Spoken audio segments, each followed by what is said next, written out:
Hello everyone, and welcome to Valinko's channel. In today's video, I will guide you through solutions to fix the Kernelbase Dll error on Windows 11. And now, let's get started.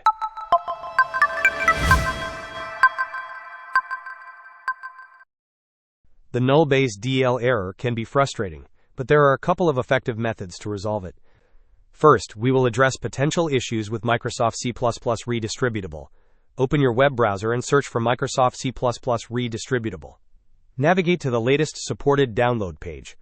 Scroll down the page until you find the x64 version and click to download it.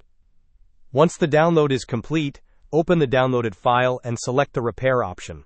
This process will check and fix any corrupted or missing C++ redistributable files which often cause such errors.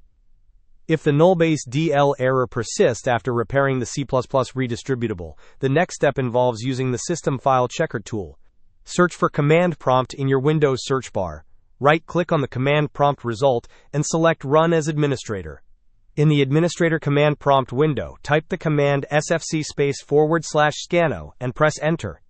This command will initiate a scan of all protected system files and replace incorrect versions with correct Microsoft versions. Please be patient as this scan may take some time to complete. Hope this was helpful. Don't forget to like and subscribe if you enjoyed. As always, thanks for watching, and I will see you in the next video.